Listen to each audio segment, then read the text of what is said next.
So a little bit back, I think all the way back in March, I did a video called 8 Mile Revisited, in brackets spoilers. But that was kind of the start of a series I wanted to do where I revisit movies that I hadn't seen in either like 2 years or something, that I either loved, hated, anything like that, but I didn't actually end up doing any other videos to do with that. Until now. The Exorcist is a film that everyone knows, everyone loves it, the power of Christ compels you, all stuff like that. And I hadn't actually seen the film since 2018, and the first time I watched it, I didn't really pay attention to it all that much. So a few weeks ago at Walmart I actually found this Blu-ray for like $8, and I was like, hell yeah, I'm gonna own The Exorcist because it's great. And that was kind of me saying, from what I've seen of it, it's great and everyone else loves it. And then I rewatched the movie 2 or 3 nights ago, and yeah, it's pretty damn great.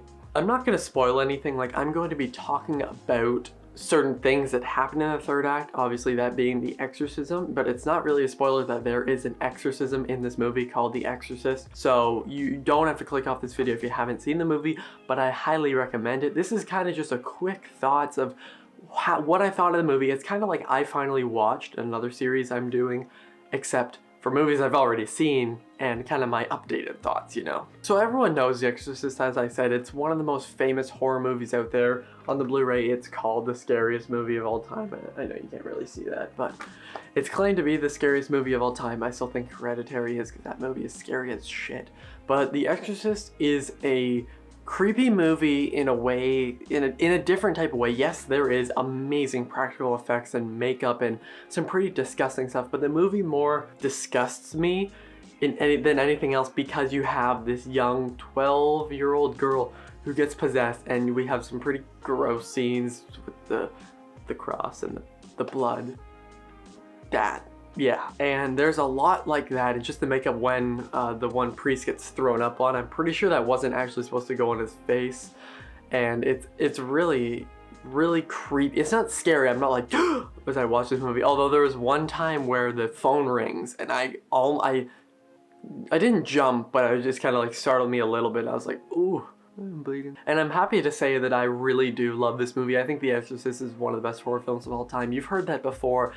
It's not perfect. There are a few things here and there, but I really need to watch this movie once again, probably next year, and just pay full attention to it, because this is a rich and layered movie that I'll never be able to fully take in, and every viewing from now on I can tell that I'm gonna take something new from the movie. But what I really love about The Exorcist is, yes, it's a creepy demon movie where a little girl gets possessed and kills people and spins her head fully around and throws up on people, but it's also a story about redemption and guilt, because Father Karras, who is excellent, like his character, great character, great character, great performance, everyone is great here, but he feels guilty because of what's happening with his mother, and the way that William Friedkin builds on that and puts it into that third act, it makes the exorcism sequence way more powerful. It's honestly probably one of my favorite well, yeah, like third acts, but sequences in all of horror movies. There's so much emotional weight behind it, along with some amazing, I sound like I had a lisp there, some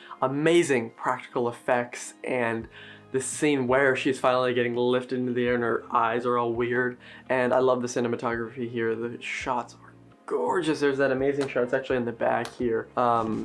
This one, where they finally kind of see the demon, and she's like, and it's just, I'm a sucker for silhouette shots, but stuff like that.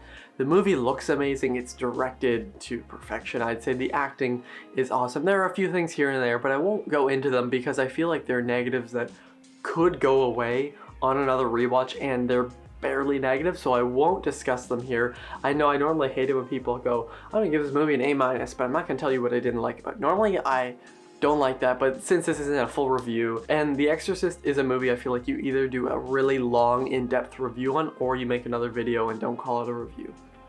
That's what this is. The Exorcist is one of the best horror movies of all time. It is creepy in a different way, but the movie works because it's not just a scary demon possession movie. It's because there's so much emotional weight behind it because of the character of Father Karras. And this is coming from someone who is not religious at all. I'm gonna give The Exorcist an A. I love this movie. I think it's fantastic. I've said that a lot. I will definitely be rewatching this one next year, maybe even before that, because I don't know, there's something about it that makes me really want to go back and dissect the movie, because I feel like it's such a rich and layered movie, a lot like PTA's Magnolia, one of my favorite films ever, and I really need to rewatch that one sometime soon. The Exorcist is amazing, as I said. If you haven't seen it, I didn't spoil anything here. There's one thing that I would talk about, but I can't, and it involves a window at the very end, but it's amazing. It's powerful as hell. I really love The Exorcist, and if you've seen The Exorcist, which I hope you have, tell me what you think in the comments down below, and I'll see you guys next time. Over and out.